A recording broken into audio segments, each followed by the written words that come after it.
What is up, guys? It's your boy Wonder Z. And it's your girl, Walhati Valencia Ignat. And it's your boy Jerry Ignat. Bang! Alakpakan tayo naman dyan. Palakpakan. Anong feeling nung nasa Pilipinas ulit na yun? Napakasaya. Napakasaya, guys. Walang kasing saya. O, naiyak si tatay. Hindi, talagang natulala sa akin yung babang. Pag hindi, sinigo ko pag iimiyak. Babang loob. Naimbitahan kami ng Tatsulok dito sa may Cardona, Rizal. Ang inihain nila sa amin, guys, walang iba ang kanilang pambakbaka na pagkain. Meron tayo ditong grilled yempo, tapa, tsaka pork chop and steamed veggies para, alam mo yun, pang kontra sa mga kakainin natin. Pangalis ng umay. Pangalis ng umay. So, tayo, excited na ba kayo kumain? Ay, kagit, apat na hugas na kami. Apat na hugas. Wala na yata ang balat ang kamay mo. Meron din pala tayo ditong mga drinks. Bigay ng Tatsulok. Tikman muna natin. Tikman muna natin bago tayo. Tikman muna natin. Meron tayo ditong green apple, strawberry na, strawberry. Rito pala yung Tatsulok ay mahina. Sa pinapanood natin Tatsulok. Ano ba yung pinapanood natin? Nay, joke ba yun? Tatsulok. Hindi naman nakakatawa eh. Ba't nag-joke? Masaya rin. Mainam ang Tatsulok Okay, rin. dahil nakauwi na tayo Pilipinas, cheers muna tayo. Refreshing. Cheers!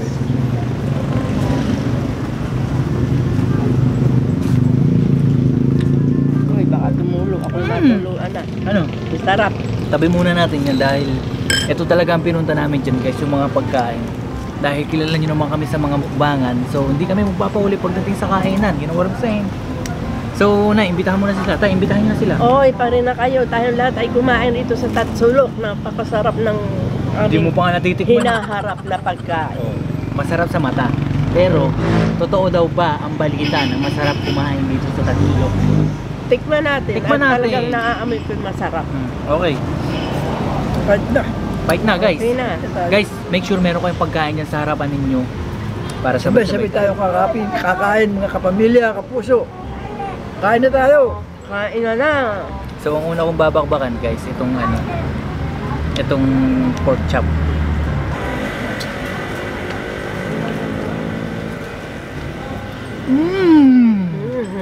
Sarap ka masarap.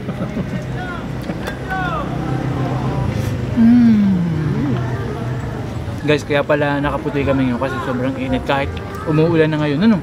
Sobrang init ngayon, ano? Bakit kaya? Sobra. Ano ba talagang reason bakit tayo nauwi ng Pilipinas?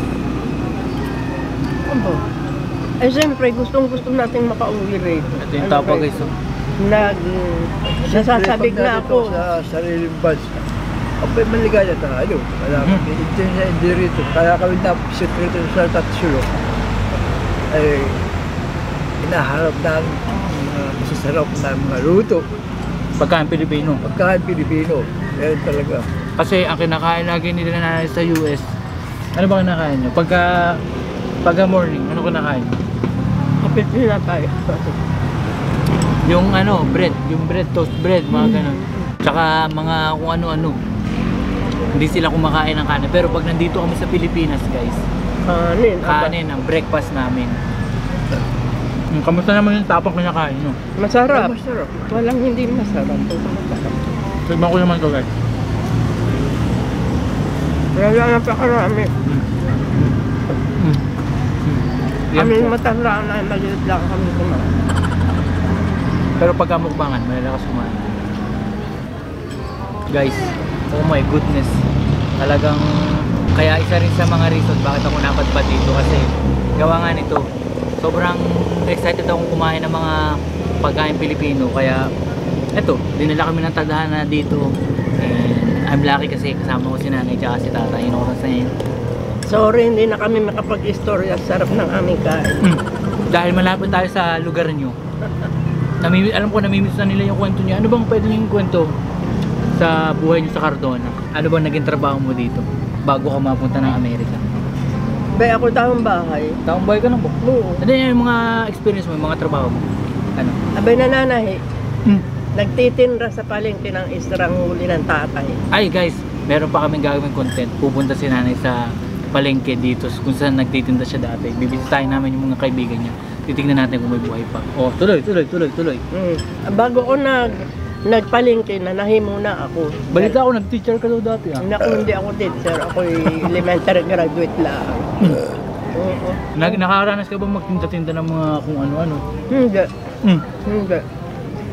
Yung mga damit-damit, mga ganun. Hindi, ang basta't ako nananahi. Tapos nang ako'y may asawa na, ako'y nagtitinda na sa palengke ng Isra. Isda. Ayong nahuli ng tatay. Oh.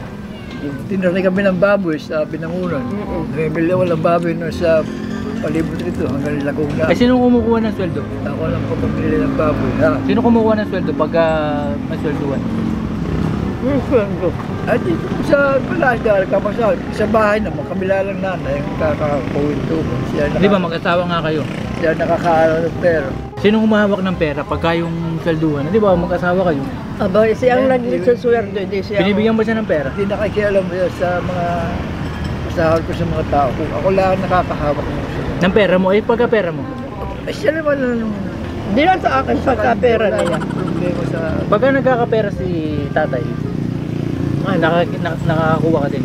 Abay, paano kami mabubuhay kung Binibigyan ka. namimili, ako ang namimili. Diba namin? Pinagbilan ng huli ko sa baklan. Akin. Ayaw, binibili ako kasirula, batiya, panagana, ayan ang binibili niyan. Katirula. Bakit naman, kaya guys, diba, alam niyo naman si nanay, mahilig sa kaserola, tsaka mga kung ano-ano. Doon pala siya na nagsimula. Doon ka ba nagsimula? Anong binibili mo kaserola? Ang badyo yung kaldero rito. Kung nakita mo lang, kang inaano kami bago Bago malis? nagagayak pa rito. Oh. Ay nag-ano lang mga kasirula. Papakarami pa lang nakakatabi roon sa mga kung ano-anong klase yung mga gaksang kapal ng mga... Oh. Ay sabi ko nga, garage sale mo na ito. Anong garage sale? Garage sale, oo. Garage sale. Hindi naman magagamit yan, napakarami. Saling lang. Ganito ang technique ni nanay. Bibili siya ng mga kaserola, tapos ipaplastic niya lang, tapos iimbak niya sa lagayan, tapos hindi nagagamitin. Tapos pagkakailangan, wala na magamit. Ano? Hindi, pag pista yung nagagamit. Ano, isang beses lang sa isang taon. Saka pag may bisita, tayo may bisita. Hindi naman totoo yun. Ngayon nga, wala na tayong bisita, pero bili pa rin ang bilihan. Ang kasama lang guys, na-addict na si nanay sa ganun. Pero kung dun siya masaya, wala tayong magagawa, di ba? Kaming ako na lang yung sinisisi. Bakit naman ikaw? Wala naman kaming ginagawa masama sa'yo. Pag ako bumili ang kaserola, tayo nagagamit. Pagka hindi bumili ako si Roy, nagagalit. Guys, chicken no? Chicken. Mm-hmm. Chicken. Ang sarap! Nako, mga kababayan. Pare na kayo sa Tatsulok at talagang mapapasarap kayo. Alam ko marami naiinggit dyan dahil kumakain tayo ngayon. Pero sana nga, meron kayong mga pagkain dyan ngayon. Para, alam mo yun, sabay-sabay tayo nagkukantuhan. Sarap pa ng mga gulay guys, yun no? Steamed vegetables. Sa mga mahihilig sa vegetables dyan, alam na. Sabay papartneran nyo ng chicken and breast. Oh,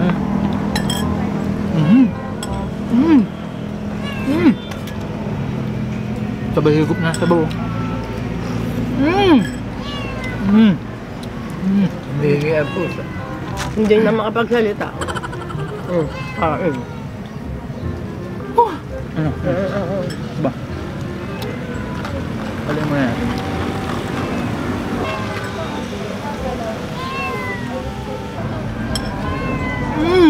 Nay, napifeel mo ba na bata ka ulit? Kasi kumakain ka ulit ng mga ganyan-ganyan. Na mga umiinom ka ng mga drinks. Ilang taon ka na ba? 84. Para akong 50 lang. Oo. Miinom kasi ako nito. Bakit? Hanggang 50 years old lang ba yun? May hindi. Hanggat dot. Guys, so, meron pang kamatis. Ito nga natin yun. Ito. Tabayan eh. Eh, masarap. Pag nakita ka ng anak mo sa Amerika, ako po, papagalitan ka na naman. Guys, mukhang taba pa yung kinakain ni tatay. Imbis na karne eh, ayan. Oy, mga anak kong nasa Amerika, maiinggit kayo kami na sa Tatsulok. Ang sarap. Meet muli na. Narito kami sa Tatsulok. Huwag kang aayat aaboy ha, matitila ang putit mo. Ano ito? Ano ba liwan? Balayong ba? Balayong. Sityo balay. Guys, kakain muna kami. Wala nang usapang, kainan na lang ang kainan. Mansarap kasi.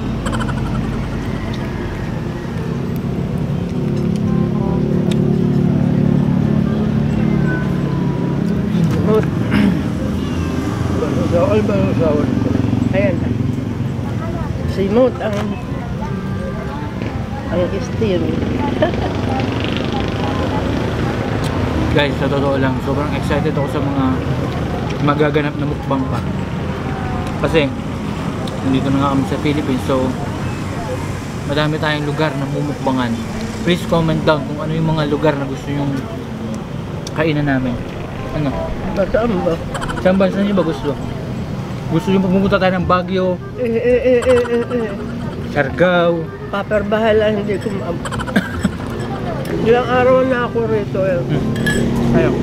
Kung hindi pa nagpunta ang kanin sa atin, hindi ako Magano? Hindi kami magkikita. Nino? Ang kapitbahay daw. Nini.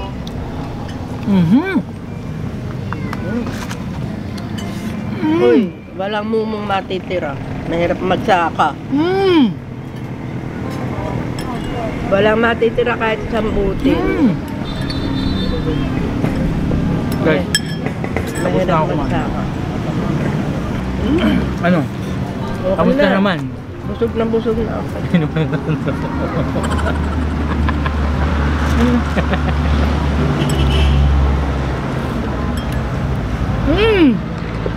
Ano? Ano? Hindi yata ka makapagsalita ngayon. Busog na. Busog na. Yeah. Okay guys, ay magpaawat ni nanay. Sabi ko sa iyo, walang matitirang mumo. Mahirap ang magsaka. Ano ka ba? Ayaw nga. Sige. Guys, finally, tapos na kaming kumain. Ang sasarap ng pagkain. Don't get me wrong, hindi man namin naubos pero sobrang sasarap talaga ng pagkain. Ano nanay? Nauubos ba naman natin ng ramen yan? Sarap talaga mga kapuso, kapamilya. Lagi naman naming... Mapasyal po sana kayo dito at mapumalay ng sarap ng luto dito sa Tatsulok. Guys, hindi man namin naubos. Actually, sinadya namin hindi ubusin kasi para may pagkain kami mamayang gabi. Para hindi ka na magluluto. Ano na yun? Wala na yung akin. Ito pang mga drinks natin. Ano tayo? Drinks mo. Dahil nandito na sa Pilipinas, cheers ulit tayo. Cheers!